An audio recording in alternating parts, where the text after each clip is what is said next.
और आइए सबसे पहले बात करते हैं कोरोना के बढ़ते आंकड़ों की, क्योंकि कुल मामले जो कोरोना के हैं देश भर में वो 4,90,401 तक पहुंच गए हैं। और ये आप पूरी ओवरऑल स्थिति देख रहे हैं। इस वक्त जो लोग ठीक हुए हैं उनकी संख्या 2,85,000 के करीब है, लेकिन 15,301 लोगों की अब तक कोरोना की वजह से मौत हुई है। आंकड़े लगातार बढ़ते जा रहे हैं और 5 लाख ये आंकड़ा भारत में कोरोना संक्रमितों का छूने वाला है।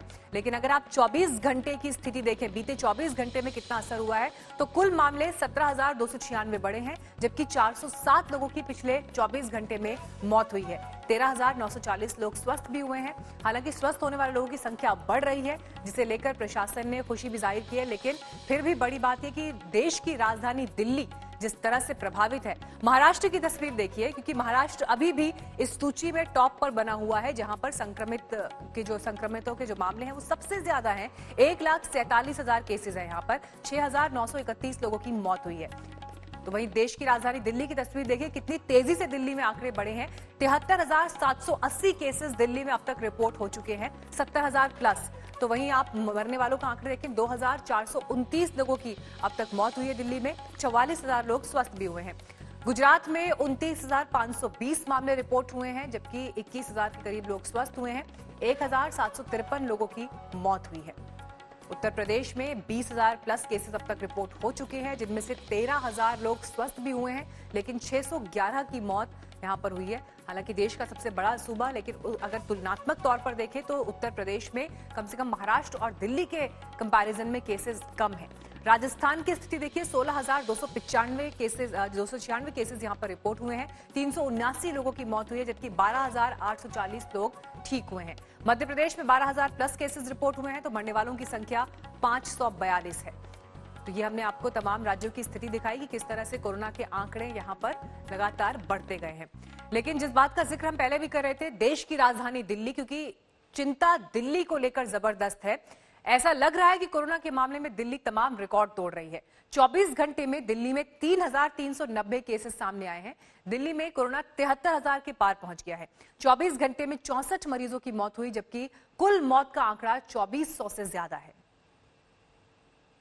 देश भर में कोरोना का विस्फोट हो चुका है। 4,73,000 मामले सामने आ चुके हैं। और अगर दिल्ली और मुंबई की बात करें तो मुंबई को तो कल दिल्ली ने पीछे छोड़ दिया, यानी कि जो केसेज है कोरोना के कल तक 70,000 पार थे, आज ये फिगर 73,000 के पार हो गई। यानी लगातार जो केसेस हैं वो बढ़ रहे हैं दिल्ली एनसीआर में। और जाहिर तौर पर ऐसे में जो सरकार कदम भी उठा रही है, एक तरह से कहा जाए हॉस्पिटल्स में बेड्स बढ़ाए गए हैं, साथ साथ कई कोविड सेंटर्स की जो है स्थापना की गई है, कई मेडिकल बेड्स लगाए गए। लेकिन उसके बावजूद ये कहा जाए जो नंबर ऑफ केसेस हैं वो बढ़ रहे हैं। होम आइसोलेशन पर भी सरकार बार बार जोर दे रही है कि घर में ही रहे अपना, क्योंकि इसकी कोई अभी ऐसी ऑथेंटिक वैक्सीन नहीं आई जिसकी वजह से कहा जाता है इसका इलाज संभव हो। तो ऐसे में घर में रहें, आयुर्वेदिक दवाएं लें या काढ़ा पिएं, इस तरह की बातें सरकार भी कर रही है। वहीं दूसरी तरफ भारत सरकार भी आयुष मंत्रालय की तमाम गाइडलाइंस के बारे में बात कर रही है। तो कहा जा सकता है कि अभी तो ये केसेज जो है दिन राजधानी में करीब 73,000 है, लेकिन आने वाले दिनों में और बढ़ेंगे। मुख्यमंत्री की बात माने, उप मुख्यमंत्री की बात माने तो इनका तो साफ साफ कहना है कि 5 लाख क्रॉस करेंगे, यानी कि जो अगला महीना यानी जुलाई का महीना है उसमें सतर्क रहने की जरूरत है। तो चिराग की ये रिपोर्ट हमने आपको दिखाई, लेकिन जिस बात का जिक्र चिराग कर रहे थे कि जितनी तेजी से केसेस दिल्ली में बढ़े हैं, दुनिया के बाकी शहरों के मुकाबले ये हाईएस्ट नंबर की तरफ दिखाई देता है मंगलवार को, क्योंकि करीब 4,000 केसेस दिल्ली में रिपोर्ट हुए। रुक करते हैं अगली खबर का, बात चीन और भारत विवाद की। और इस मामले में एक बड़ी खबर अमेरिका से आई है। चीन की हेकड़ी ठीक करने के लिए अब अमेरिका खुलकर सामने आ गया है। अमेरिकी विदेश मंत्री माइक पॉम्पियो ने संकेत दिया है कि चीन की पीपुल्स लिबरेशन आर्मी की चुनौती से निपटने के लिए अमेरिका एशिया में अपने सैनिकों की तैनाती करेगा।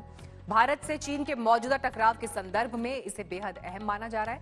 कोरोना के बाद से चीन लगातार अंतर्राष्ट्रीय मंच पर अकेला पड़ रहा है। कई मोर्चे पर उसको टक्कर देने की तैयारी हो रही है। और अब जो बड़ी खबर आ रही है अमेरिका से, एशिया में अमेरिका अपनी फौज की तैनाती करेगा। और भारत और चीन के बीच इस समय जिस तरह की परिस्थितियां बनी हुई हैं, ये टाइमिंग अपने आप में बहुत अहम है, जिस समय में अमेरिका की तरफ से ये फैसला लिया गया है। I just talked about the threat from the Chinese Communist Party. So now threats to India, threats to Vietnam, threats to Malaysia, Indonesia, South China Sea challenges, the Philippines. We're going to make sure we're postured appropriately to counter the PLA. We think that's the challenge of our time, and we're going to make sure we have resources in place to do that. और वैसे भी जिस तरह से corona को लेकर cases बढ़े, America लगातार चीन पर हमला करता रहा है कि चीन ने सही समय पर पूरी दुनिया को इसको लेकर आगाह नहीं किया और ये चीन की साजिश थी। इसे लेकर चीन और अमेरिका के बीच में जबरदस्त तल्खी रही, जिस कड़ी में ये कदम अब अगला है। जम्मू कश्मीर की खबर, जहां पर त्राल में सुरक्षा बलों ने 3 आतंकवादियों को ढेर किया। यहां कल से मुठभेड़ जारी है। रात में ऑपरेशन रोके जाने के बाद सुबह से फिर सुरक्षा बलों ने आतंकवादियों के खिलाफ अभियान शुरू किया। इस महीने अब तक 40 से ज्यादा आतंकवादियों का खात्मा हो चुका है। कल भी सोपोर में 2 आतंकवादियों को मारा गया था, लेकिन आज त्राल में 3 आतंकवादी एनकाउंटर में मारे गए हैं।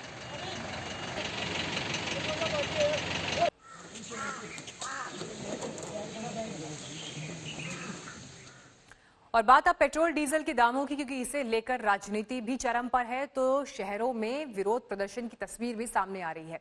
दाम आज फिर बढ़े हैं। ये सिलसिला पिछले 20 दिन से जारी है। पिछले 20 दिन से अगर तस्वीर आप देखें तो 50 पैसे बढ़ाते बढ़ाते पेट्रोल 9 रुपए और डीजल 10 रुपए से ज्यादा महंगा हो गया। दिल्ली में अब पेट्रोल और डीजल दोनों 80 रुपए प्रति लीटर से ज्यादा कीमत से बिक रहे हैं। डीजल की कीमत पेट्रोल से ज्यादा है। तेल की बढ़ती कीमतों को लेकर प्रदर्शन की तस्वीर देश के अलग अलग हिस्सों से मिल भी रही है। विपक्ष ने मोर्चा खोल दिया है। कल भी तेजस्वी यादव उतरे थे सड़क पर और उन्होंने प्रोटेस्ट किया था। और आज की तस्वीर आप देखिए, प्रयागराज, आसनसोल, कोट्टायम, विशाखापट्टनम, बस्ती। देश भर में पेट्रोल और डीजल की बढ़ती कीमतें थमने का नाम नहीं ले रहे हैं। 20वें दिन भी दिल्ली के अंदर अगर कहा जाए और देश भर के अंदर पेट्रोल की कीमतों में अच्छा खासा उछाल जो है वो देखने को मिला है। दिल्ली की अगर बात करें तो पेट्रोल की कीमत में 21 पैसे का इजाफा जो है वो हुआ है, तो वहीं डीजल की कीमतों में 17 पैसे का इजाफा हुआ है। नई कीमत की अगर बात करें तो डीजल अब फिलहाल 80 रुपए 19 पैसे के भाव से प्रति लीटर के हिसाब से जो है वो बिक रहा है, तो वहीं पेट्रोल 80 रुपए 13 पैसे जो है वो पहुंच गए। लगातार कीमतों में उछाल जो है वो सीधे तौर पर यहाँ पर देखा जा रहा है। कितने पैसों की बढ़ोतरी जो है वो हो रही है और कितना असर जो है वो कस्टमर काफी ज्यादा वो हो रहा है। अभी फिलहाल पेट्रोल और डीजल डेली जो है बढ़ता ही जा रहा है, लेकिन अभी इस टाइम ऐसा हो गया कि डीजल की कीमत ज्यादा है और पेट्रोल की कीमत कम है, तो उससे जो है हमारे यहाँ सेल में भी काफी फर्क पड़ ही रहा है। और बाकी एनसीआर से थोड़ा दिल्ली में कह रहे हैं कि पेट्रोल की कीमतें और डीजल की कीमतें ज्यादा है, इसीलिए यहाँ पे एनसीआर में लोग भरा रहे हैं, मुझे ऐसा लगता है।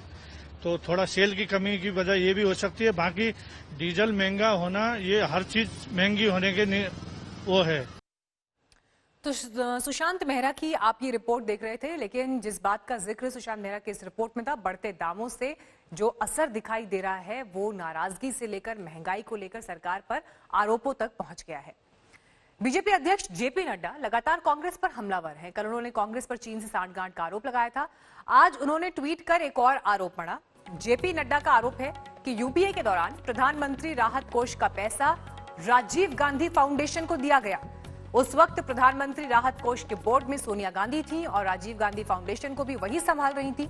जेपी नड्डा ने लिखा कि यह घोटाला जनता के साथ बड़ा धोखा है। तो एक बड़ा आरोप यहां पर बीजेपी के राष्ट्रीय अध्यक्ष जेपी नड्डा की तरफ से कांग्रेस पार्टी पर। 2005 और 6 में इस फाउंडेशन को पीपल्स रिपब्लिक ऑफ चाइना और चाइनीज एम्बेसी ने 3,100 US डॉलर्स ये कांग्रेस राजीव गांधी फाउंडेशन को दिया इन लोगों ने। यह है कांग्रेस पार्टी का और चाइना का गुपचुप रिश्ता। और उसके बाद राजीव गांधी फाउंडेशन ने बहुत सी स्टडीज कराई। उस स्टडीज के माध्यम से फ्री ट्रेड के वकालत की, फ्री ट्रेड को वकालत के नाम से आगे बढ़ाया। देखो देश में कितने बड़े बड़े खेल होते हैं। ये ऑपोजिशन के लोग ऑपोजिशन के नाम करते हुए किस तरीके से अपनी दोस्तियां निभाते हैं, इसको भी हमको समझना चाहिए। और अब बात कोरोना की। देश में कोरोना का ग्राफ जितना ऊपर जा रहा है, इसमें सबसे आगे है दिल्ली। लगातार दूसरे दिन दिल्ली में मुंबई से ज्यादा संक्रमण के मामले रिपोर्ट हुए।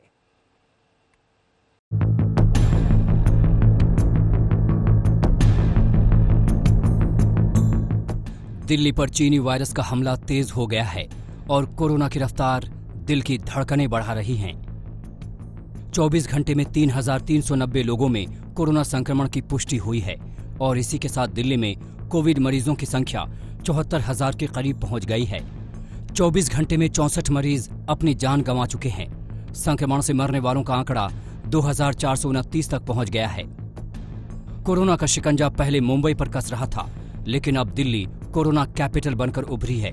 लगातार दूसरे दिन दिल्ली संक्रमण के आंकड़ों में मुंबई को पीछे छोड़ गई। मुंबई में कोरोना संक्रमितों की संख्या 70,878 है, जबकि दिल्ली में अब तक कुल 73,780 लोग कोरोना की चपेट में आ चुके हैं। 24 घंटे में सामने आने वाले मरीजों का आंकड़ा भी मुंबई के मुकाबले दिल्ली में दोगुना से ज्यादा है। कोरोना संकट के बीच दिल्ली सरकार और एलजी के बीच होम आइसोलेशन को लेकर चल रही खींचतान खत्म हो गई है। एलजी अनिल बैजल ने अपना फैसला वापस ले लिया है और दिल्ली सरकार की पुरानी व्यवस्था लागू कर दी गई है, यानी अब मामूली लक्षण वाले कोरोना संक्रमित मरीज की जांच के लिए मेडिकल टीम उसके घर पहुंचेगी। दिल्ली में कोरोना के मरीजों को अब कोविड केयर सेंटर में रहना अनिवार्य नहीं होगा। दिल्ली के उपराज्यपाल ने अपने फैसले को वापस ले लिया है, यानी अगर कोरोना का मरीज अगर घर के अंदर होम आइसोलेट हो सकता है तो उसका सरकार की पूरी निगरानी के तहत फिजिकली और क्लिनिकली असेसमेंट होगा कि वो व्यक्ति होम आइसोलेशन में रहने लायक है या नहीं। उसके बाद ही उसको अस्पताल के अंदर शिफ्ट किया जाएगा। कोरोना से जंग के लिए दिल्ली सरकार अपने अस्पतालों में व्यवस्था दुरुस्त करने में जुटी है। दिल्ली के पहले कोविड हॉस्पिटल एलएनजेपी में वीडियो कॉल फैसिलिटी शुरू की गई है। इस सुविधा के शुरू होने से अस्पताल के बाहर मौजूद परिजन इलाज करा रहे मरीजों का हालचाल जान पाएंगे और उनसे बात कर पाएंगे। मुख्यमंत्री अरविंद केजरीवाल ने खुद वीडियो कॉल के जरिए मरीजों और डॉक्टरों से बातचीत की। चाइना के साथ 2 लेवल पे जंग चल रही है अभी। एक तो ये चाइना से आया हुआ वायरस है और एक दूसरा अपना बॉर्डर के ऊपर है। तो इस वायरस से डॉक्टर्स लड़ रहे हैं और बॉर्डर के ऊपर सिपाही लड़ रहे हैं। तो पूरा देश अपने डॉक्टर्स के पीछे खड़ा है और पूरा देश अपने सिपाहियों के भी पीछे खड़ा है। मुख्यमंत्री अरविंद केजरीवाल ने माना कि सरकारी अस्पतालों में मरीजों को होने वाली दिक्कतों के लिए सरकार जिम्मेदार है और इन कमियों को जल्द ही दुरुस्त किया जाएगा। बीच में आप लोगों ने अस्पताल से संबंधित कुछ कमियां निकाली थी। हम आप लोगों के सबके शुक्रगुजार हैं। आप हमारी कमियां बताते रहिए। मैं बस इतना कहना चाहता हूं, वो सारी जितनी कमियां हैं वो कोई भी कमी डॉक्टर्स और नर्सेज की वजह से नहीं है। वो सारी कमियां हमारी वजह से है, सरकार की वजह से है। हम उन सारी कमियों को दूर करने की कोशिश कर रहे हैं। कई कमियां हमने दूर की और भी जो भी कमी आप बताएंगे उन सभी कमियों को हम दूर करने की कोशिश करेंगे। तेजी से बढ़ रही कोरोना मरीजों की संख्या को देखते हुए दिल्ली सरकार ने रेजिडेंट डॉक्टरों का कार्यकाल 6 महीने के लिए बढ़ाने के आदेश दिए हैं। इसके साथ ही अस्पतालों में रिक्त पड़े पदों पर रेजिडेंट डॉक्टरों की नियुक्ति का फैसला किया गया है। निखिल लखवानी, सुशांत मेहरा और पंकज जैन के साथ ब्यूरो रिपोर्ट, दिल्ली आज तक। कोरोना के इलाज को लेकर दावे पर दावे हो रहे हैं, लेकिन दिल्ली तो बस थोड़ी राहत के इंतजार में है। राहत तो मिलती नजर नहीं आती, लेकिन आफत बढ़ती जा रही है। 31 जुलाई तक करीब 5.5 लाख केस पहुंच जाएंगे दिल्ली में और उसके लिए करीब 80,000 बेड्स की आवश्यकता होगी। अब इसे हुक्मरानों की नाकामी कहें या फिर कोरोना का कहर, जैसी आशंका दिल्ली सल्तनत ने जताई थी, राजधानी में कोरोना संक्रमण उसी राह पर चल पड़ा है। टेस्टिंग बढ़ते ही दिल्ली में कोरोना के आंकड़ों में उछाल आ गया। दिल्ली में हर दिन होने वाली टेस्टिंग 17 जून को 8,093 थी। उस रोज 2,414 संक्रमित सामने आए थे। 23 जून को टेस्टिंग बढ़ाकर 16,952 तक पहुंच गई। 23 को 3,947 संक्रमित सामने आ गए।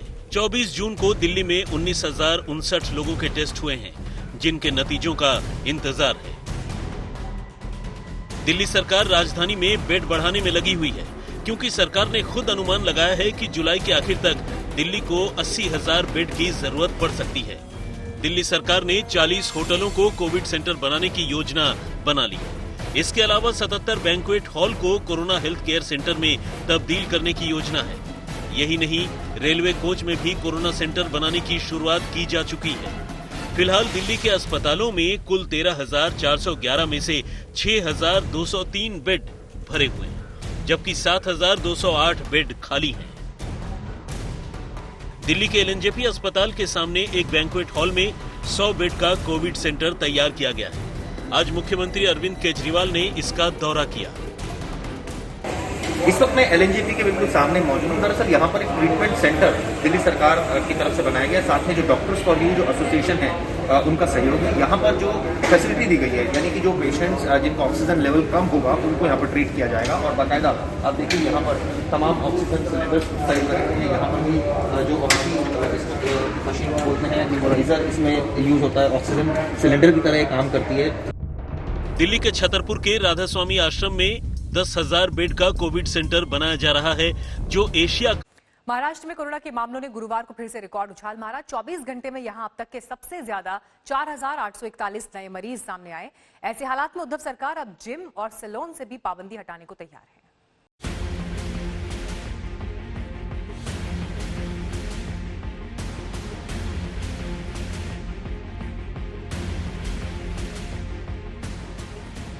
वायरस के ब्लास्ट के दौर में महाराष्ट्र में पाबंदियों के आखिरी दरवाजे भी खोले जाने को तैयार हैं। अनलॉक के तहत निजी दफ्तर, दुकानें, बाजार पहले ही खोले जा चुके हैं। जिम और सैलून पर अब तक ताला था, लेकिन उद्धव सरकार ने इस ताले में भी चाबी घुमा दी है और जल्द ही जिम और सैलून के दरवाजे खोल दिए जाएंगे। आज ही उद्धव कैबिनेट बैठक में सैलून जिम को खोलने पर मुहर लगा दी गई। जिम सैलून के लिए गाइडलाइन जारी की जाएंगी। 28 जून से नियम और शर्तों के तहत जिम सैलून खुल सकेंगे। हालांकि महाराष्ट्र सरकार ने फिलहाल धार्मिक गतिविधियों पर रोक जारी रखने का फैसला किया है। माननीय मुख्यमंत्री जी ने स्पष्ट रूप से कहा कि हम 28 तारीख से ये सैलून जो है वो शुरू करेंगे। नाभिक समाज को केस काटने के लिए परवानगी देंगे और विशेष रूप से ये जो परवानगी होगी इसके लिए कुछ शर्त भी होगी, कुछ उसमें इनको पालन करना पड़ेगा। मुंबई में जिम और फिटनेस सेक्टर से हजारों लोगों का रोजगार जुड़ा है। लॉकडाउन की मार से पहले ही इस सेक्टर की कमर टूट चुकी है, लेकिन अनलॉक में भी जिम और सैलून पर पाबंदी जारी रहने से इससे जुड़े लोग लगातार प्रदर्शन करते रहे हैं। आखिरकार उद्धव सरकार ने इनकी भी सुन ली। लेकिन कोरोना के रास्ते जब सारे बैरियर हटाए जाने की तैयारी है, तब वायरस की रफ्तार कैसी है ये भी जान लीजिए। महाराष्ट्र में गुरुवार को 4,841 नए मामलों के साथ सारे रिकॉर्ड टूट गए। गुरुवार को मौत का आंकड़ा 192 रहा। हालांकि इसमें पहले हुई 83 मौतें भी शामिल हैं। प्रदेश में कुल कोरोना के मामले 1,47,741 तक पहुंच गए हैं। हालांकि मुंबई में 1,350 नए मरीजों के साथ संक्रमण की रफ्तार पिछले कुछ दिनों से करीब करीब स्थिर बनी हुई है। मई के महीने में मुंबई में केस दोगुने का वक्त 11 दिन था, जो अब 33 दिन पर आ चुका है। मुंबई में अभी आंकड़े थोड़े बेटर है। मुंबई का जो डबलिंग रेट मई महीने के पहले अराउंड जो 10-11 था, वो अभी बढ़ के 30 से ऊपर चला गया है। 32-33 तक उनका डबलिंग रेट आ गए। और काफ़ी ऐसे इलाके हैं मुंबई में जहाँ पे डबलिंग रेट अभी 40-45 के ऊपर चला गया है। और ओवरऑल जो नंबर्स है वो कम हो रहे हैं, ओवरऑल डेथ रेट कम हो रहे हैं। तो मुंबई की जो कर्व है वो थोड़े फ्लैटन होकर प्लेटू होने की दिशा में दिख रहे हैं। आंकड़ों से दिखती राहत मुंबई के जनजीवन में भी दिखने लगी है। गुरुवार को अभिनेता अभिषेक बच्चन और ग्रीक एक्ट्रेस गैब्रिएला मुंबई की सड़कों पर दिखाई दिए। लेकिन जिम और पार्लर खुलने के बाद मुंबई के आंकड़े क्या तस्वीर दिखाएंगे, ये देखना अभी बाकी है। मुंबई से कमलेश सुतार और मुस्तफा शेख के साथ आज तक ब्यूरो। चीन से विवाद के बीच एक बड़ी खबर अमेरिका से आज आई है। चीन की हेकड़ी ठीक करने के लिए अब अमेरिका खुलकर सामने आ गया है। अमेरिकी विदेश मंत्री माइक पॉम्पियो ने संकेत दिए हैं कि चीन की पीपुल्स लिबरेशन आर्मी की चुनौती से निपटने के लिए अमेरिका एशिया में अपने सैनिकों की तैनाती करेगा। भारत से चीन के मौजूदा टकराव के संदर्भ में इसे बेहद अहम बयान माना जा रहा है। कोरोना के बाद से चीन लगातार अंतर्राष्ट्रीय मंच पर अकेला पड़ रहा है। कई मोर्चे पर उसको टक्कर देने की तैयारी हो रही है।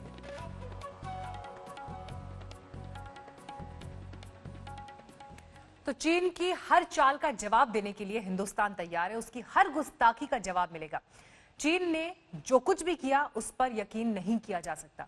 पूर्वी लद्दाख के एलएसी पर अब भी तनाव बना हुआ है, लिहाजा भारतीय सेना अलर्ट मोड पर है। चीनी सेना को जवाब देने की पूरी तैयारी है।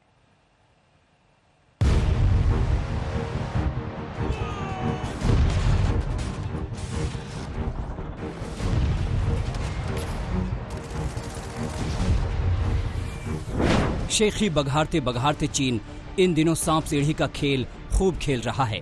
वो बोलता कुछ और है और करता कुछ और।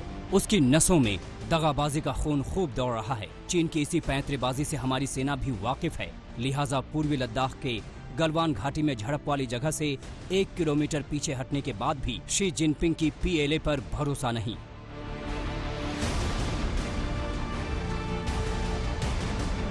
उसके मंसूबे खतरनाक है। विश्वासघात करना उसकी फितरत है। एक बार नहीं, बार बार। अगर ऐसा नहीं होता तो सहमति के बाद भी चीन की सेना अपनी ओछी हरकतें क्यों दोहरा रहा है? चीन के कथनी और करनी में बहुत अंतर है। चीन गलवान के इलाके में थोड़ा पीछे गया है, तो चीन का मूवमेंट और मोबिलाइजेशन ऑफ ट्रुप्स को मद्देनजर रखते हुए शक होता है कि चीन की नीयत कुछ और है। जिस तरीके से डेप्सांग प्लेन में और डेमचौक के इलाके में उसकी हरकत देखी जा रही है, ये साफ जाहिर होता है कि चीन कहता कुछ और है और करता कुछ और है। सरहद पर किसी एक जगह पर चीनी सैनिक की धोखेबाजी होती तो भी बात समझ में आती, लेकिन मुंह की खाने के बाद भी चीन की सेना गिदड़ भभकी दिखा रही है। पूर्वी लद्दाख में संघर्ष के 4 अहम मोर्चों पर चीन ने टेंशन पैदा कर दी है। गलवान घाटी, पेट्रोलिंग पॉइंट 15, पेट्रोलिंग पॉइंट 17 और हॉट स्प्रिंग एरिया। चीन के इसी हरकत को देखते हुए भारतीय सेना भी मुस्तैद है। धोखा, साजिश और चालबाजी, ये 3 ही नेहाती बुजदिली हरकत जो चीन ने हमारे देश के खिलाफ और सेना के खिलाफ LAC पर की हैं, इसका खामियाजा चीन को भुगतना होगा। गलवान में एक बहुत ही भली भांति सुयोजित तरीके से हमारी सेना ने इसका जवाब दिया और हमने चीन को पीछे किया। मैं समझता हूं कि आगे आने वाले दिनों में जो इसकी ये कूटनीति चल रही है LAC के ऊपर, ये चलेगी। बट देश अभी बदल चुका है। 1962 का हिंदी चीनी भाई भाई का टेप रिकॉर्डर अभी और नहीं चल सकता। चीन अब दौलत बेग ओल्डी पर भी गिद्ध दृष्टि डाले बैठा है। जून में चीन सेना का जमावड़ा यहाँ बढ़ा है। चीन ने यहाँ नए कैंप और वाहनों के लिए ट्रैक बनाए हैं। एक तरफ शांति दूत बनने का दिखावा तो दूसरी तरफ भारत की जमीन पर घुसपैठ की साजिश। चीन की नजर काराकोरम दर्रे पर लगी है। काराकोरम में घुसपैठ करने में चीन लगा है। चीन भारतीय सेना को पेट्रोलिंग करने से रोक रहा है। पेट्रोलिंग पॉइंट 10 और 13 पर चीन रुकावट डालने में लगा है। साफ संकेत है कि चीन दौलत बेग ओल्डी यानी DBO और देपसांग सेक्टरों में नया मोर्चा खोल सकता है। ये इलाका सीधे सीधे दौलत बेग ओल्डी से जुड़ता है, जहां भारत का सबसे ऊंचा सामरिक एयरपोर्ट है। चीन का सीधा मकसद दौलत बेग ओल्डी में हमारे लिए मुश्किलें खड़ा करना है, लेकिन वो भूल जाता है कि हमारी सेना भी तैयार है।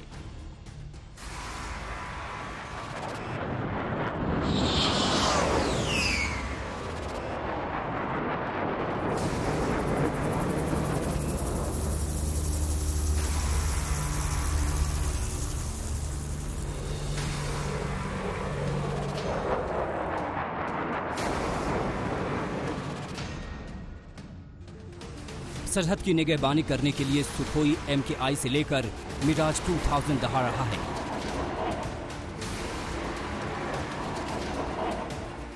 MiG-29 वतन की हिफाजत में अलर्ट है।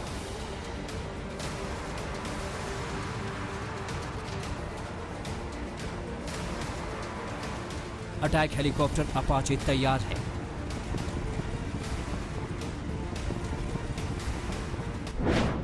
सीमा पर पूरी तैयारी है। ड्रैगन की हर हिमाकत का होगा पूरा हिसाब। उसकी धोखेबाजी का मिला है और मिलेगा करारा जवाब। रसद सामग्री पहुंचाने के लिए चिनूक हेलीकॉप्टर भी मोर्चे पर अलर्ट है। तनी हुई T-72 टैंक आंख से आंख मिलाकर बात करने को तैयार है भारतीय सेना। बहरहाल ऐसी ही परिस्थितियों में हमारे जवानों को, हमारे सैनिकों को तैनात रहना पड़ता है, जिसमें एक छोर पर उनके दुश्मन खड़े रहते हैं। आंखों में आंखें डाल के हमारे भारतीय सैनिक उस इलाके में भी खड़े हैं। परिस्थितियां भी विषम है, दुश्मन भी चालबाज है, लेकिन उसके बावजूद किसी भी तरह की आंच वो अपनी मातृभूमि पर आने नहीं देते हैं। इतना ही नहीं, पूर्वी लद्दाख में चीन की हर चाल में नजर रखने के लिए मानव रहित टोही विमान भी है। लेकिन भारत के पास जो जांबाज हैं उसका तोड़ किसी के पास नहीं। दुनिया की सबसे बेस्ट फौज हमारे पास है। माउंटेन वॉरफेयर के बादशाह जो पूर्वी लद्दाख जैसे इलाकों में दुनिया की किसी भी सेना को चटा सकती है धूल। लद्दाख में तैयारियों का जायजा लेने के लिए 5 मई के बाद 2 बार आर्मी चीफ लेह का दौरा कर चुके हैं। वहीं वायुसेना अध्यक्ष कुछ दिन पहले ही लद्दाख जाकर समीक्षा कर चुके हैं। हमारी तैयारी पूरी है। अब चीन को तय करना है कि वो दुनिया के नक्शे से मिटना चाहता है या फिर पंचशील के रास्ते चलकर एक अच्छे पड़ोसी की तरह रहना चाहता है। लद्दाख से श्वेता सिंह, आज तक।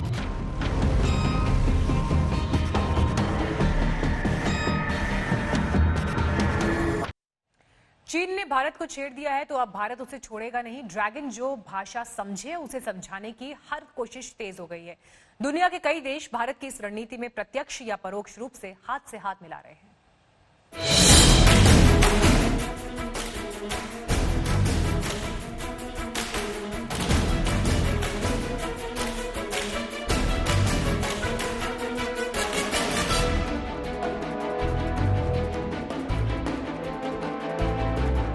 गाल बजाने वाले चीन की अब दाल नहीं गलेगी। शिकंजा कसेगा, ऐसा कसेगा कि वो टस से मस नहीं हो पाएगा। हिंदुस्तान ने जो तैयारी की है वो चीन के चक्रव्यूह को ध्वस्त कर देगा। फिर तो उसे घुटनों के बल पर चलना पड़ेगा।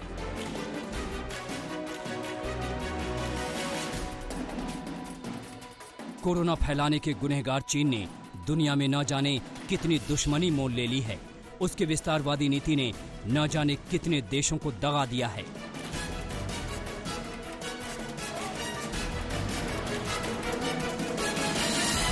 अब वक्त आ गया है उसके हर एक गुनाह के हिसाब का। वक्त की मांग है कि इस दुश्मन को सबक सिखाया जाए, उसे उसी के घर में घुसकर कूटनीतिक स्तर पर क्वारंटीन कर दिया जाए। चीन की तेज हो चुकी घेरेबंदी की एक एक सच्चाई जानिए।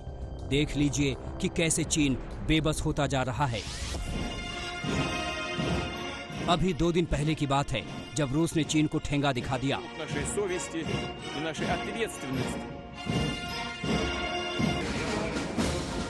मॉस्को में हिंदुस्तान की शान देख चीन ने रूस से अपील की थी कि वो भारत को हथियार न दे, लेकिन रूस ने उसकी एक न सुनी। ये तो भारत की एक छोटी सी कूटनीतिक जीत थी। चीन को इससे भी बड़ा झटका तब लगा जब रूस ने यूएनएससी में भारत की अस्थायी सदस्यता का समर्थन करने का फैसला किया। हमारी डिस्कशन काफी पॉजिटिव और प्रोडक्टिव रही है। मुझे भरोसा दिलाया गया है कि ऑनगोइंग कॉन्ट्रैक्ट्स को मेंटेन किया जाएगा और न केवल मेंटेन किया जाएगा बल्कि उनको और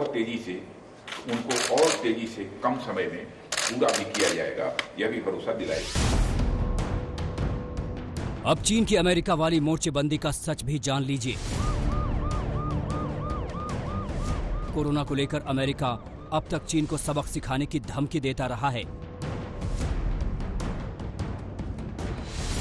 अब एलएसी पर चीन ने जो हरकतें की हैं, इसे लेकर भी अमेरिका भारत के साथ नजर आया है। उधर दक्षिण चीन सागर में अमेरिका की मौजूदगी से चीन बिलबिला गया है। जापान के साथ अमेरिकी संबंधों को लेकर चीन की छटपटाहट दिख रही है। अमेरिका ने ताइवान के पास अपने 2 एयरक्राफ्ट कैरियर की तैनाती भी की है। इसे लेकर चीन बेचैन हो उठा है। Escalated border tensions. We see them today in India, the world's most populous democracy. We watch as it militarizes the South China Sea and illegally claims more territory there, threatening vital sea lanes. A promise it broke again. चीन Taiwan की नजर में भी चढ़ा हुआ है। बीते 2 हफ्तों में चीन के लड़ाकू विमान कई बार ताइवान की सीमा में दाखिल हो चुके हैं। हर बार ताइवान ने उन विमानों को खदेड़ा है। अब भारत के साथ चीन के ताजा विवाद को लेकर ताइवान के लोगों ने खुलकर भारत का समर्थन भी किया है। चीन ने जापान से भी दुश्मनी मोल ली है। बीते 30 मार्च को जापानी नौसेना का जहाज चीन के निशाने पर आया। 13 अप्रैल को चीन ने मियाको की खाड़ी में अपने विमान वाहक पोत को उतार दिया। पिछले महीने चीन ने अपने विमान वाहक पोत लियाओनिंग को भी यहां भेज दिया। ओकिनावा और मियाको द्वीपों के बीच चीन की स्ट्राइक फोर्स घूमती रही। चीन ने दोस्त से ज्यादा दुश्मनी कमाई है और इसका खामियाजा उसे भुगतना पड़ेगा। भारत का कूटनीतिक दांव और भारी पड़ने वाला है। गीता मोहन, दिल्ली, आज तक। कूटनीति हो या युद्ध नीति, भारत का शौर्य और भारत का दिल बहुत बड़ा है, जबकि चीन हमेशा अपने स्तर से गिरी हुई हरकतें करता रहा है। गलवान घाटी में 15 जून को खूनी संघर्ष के बाद भारत और चीन दोनों के सैनिक एक दूसरे के दावे वाले क्षेत्र में अपने अपने घायल सैनिकों को ढूंढ रहे थे। इस दौरान कुछ सैनिकों के पार्थिव शरीर की भी पहचान की गई। अभिषेक भल्ला की रिपोर्ट। गलवान में वीरों के बलिदानों का कर्जदार है ये देश, लेकिन खूनी संघर्ष का गवाह कोई नहीं। क्यों हुआ ये तो पता है, कैसे हुआ और उस रात क्या क्या हुआ इसकी पुख्ता जानकारी हमारे पास है। उस रात गलवान में क्या हुआ, खूनी संघर्ष के चंद घंटों बाद क्या आलम था। उस खूनी संघर्ष के चंद घंटों बाद 15 जून की रात चीन के सैनिक भूल गए कि कौन सी जमीन उनकी है और कौन सी भारत की। भारत के सैनिकों ने भी परवाह नहीं किया कि जहां वो जा रहे हैं वो जमीन चीन की है या भारत की। जमीन की चिंता नहीं थी किसी को, जमीर जागा था। आजादी के साथ दोनों एक दूसरे के क्षेत्र में आ जा रहे थे, क्योंकि उन्हें अपने अपने साथियों को ढूंढना था। अपने पराये का भेद नहीं था, मानो कृष्ण उन्हें गीता का उपदेश सुनाकर गए हों। 15 जून की रात जब गलवान घाटी के पेट्रोल पॉइंट 14 पर झड़प हुई तो दोनों तरफ घायलों की तादाद बहुत ज्यादा थी। इस दौरान दोनों सेनाओं ने एक दूसरे की तरफ एलएसी पर जाके अपने सैनिकों को ढूंढने की कोशिश की।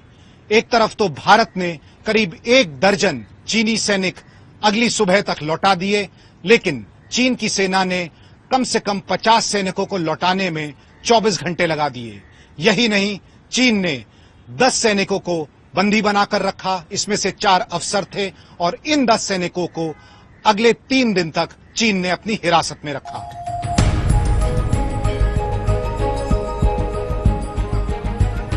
लेकिन चीनी का जमीर बहुत जल्दी सो गया।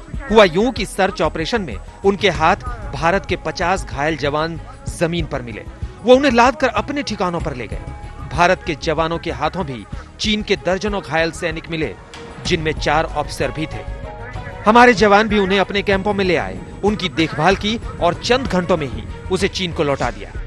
बस यहीं से चीन फिर पलट गया।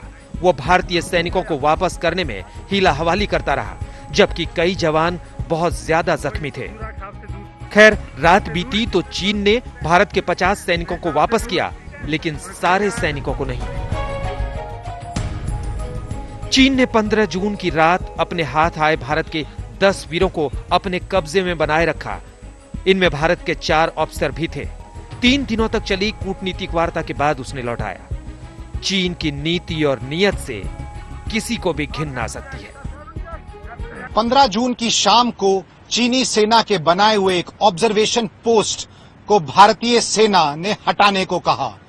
यही ऑब्जर्वेशन पोस्ट कारण बना उस दिन की झड़प का। और आज 10 दिन बाद स्थिति फिर वहीं पहुंच गई है, क्योंकि चीनी सेना ने फिर से उसी जगह पर अपना एक टेंट खड़ा कर दिया है और अपना ट्रूप डिप्लॉयमेंट वहां पर बढ़ा दिया है। कैमरा पर्सन अजय कुमार के साथ अभिषेक भल्ला, दिल्ली, आज तक। पूरी दुनिया जब कोरोना से लड़ रही है, तब चीन ने भारत समेत कई देशों से जंग का मोर्चा खोल दिया है। ताकत के नशे में चूर चीन कभी जापान और ऑस्ट्रेलिया को धमकाता है तो कभी सिंगापुर और इंडोनेशिया को आंख दिखाता है। जो देश चीन के खिलाफ आमतौर पर कुछ नहीं बोलते, वो उनसे भी उलझ जाता है।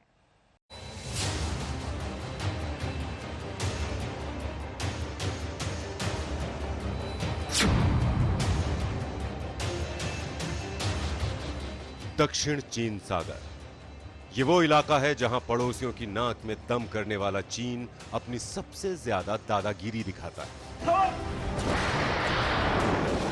यहां मिसाइलों और हथियारों से लैस जहाजों के साथ चीन थानेदारी करता नजर आता है। देखते ही देखते चीन ने यहां अपने इतने सैन्य ठिकाने बना लिए और इतनी बड़ी संख्या में जहाजों की तैनाती कर दी कि अमेरिका भी हक्का बक्का रह गया। दशकों से चीन इस इलाके के निर्जन द्वीपों पर कब्जा जमाने की फिराक में रहा है। वहीं जमीन के अलावा चीन यहां के प्राकृतिक संसाधनों को भी अपने कब्जे में करना चाहता है। एक अनुमान के मुताबिक इस क्षेत्र में 11 अरब बैरल कच्चा तेल और करीब 190 खरब क्यूबिक फीट नेचुरल गैस का भंडार है। यही नहीं, समंदर के रास्ते यहां से सालाना 5.3 खरब डॉलर का व्यापार होता है। चीन ने इस क्षेत्र पर अपना दावा किया, जिसे अंतर्राष्ट्रीय अदालत में खारिज किया जा चुका है। इसके बावजूद पड़ोसियों को छेड़ने की आदत से मजबूर चीन पैर पसारता हुआ धीरे धीरे ताइवान तक पहुंच गया। इस दौरान उसने सामुद्रिक शक्ति के अलावा वायुसेना की ताकत का प्रदर्शन भी किया। 16 मार्च को ताइवान कोस्ट गार्ड का जहाज पेट्रोलिंग कर रहा था, तभी चीन की मछली मारने वाली नाव उससे टकरा गई। इस टक्कर में ताइवान के जहाज को काफी नुकसान पहुंचा। ताइवान के सैनिकों ने गोली चलाई, जिसके बाद चीन की नावों को भागना पड़ा।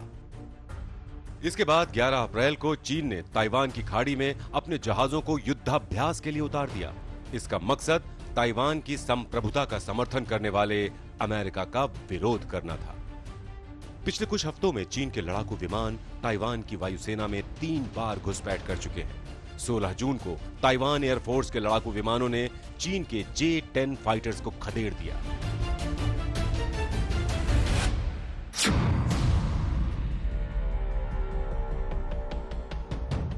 चीन ने 2 अप्रैल को मछली मारने वाले वियतनामी जहाज पर हमला कर उसे डुबो दिया। यह घटना 2 अप्रैल को हुई, जब वियतनामी जहाज पैरासेल द्वीप समूह के पास मछली पकड़ रहा था। चीन दावा करता है कि इन द्वीप समूहों पर उसका अधिकार है, लेकिन चीन से सबसे ज्यादा त्रस्त 4 देश रहे हैं, जिनमें से एक भारत भी है।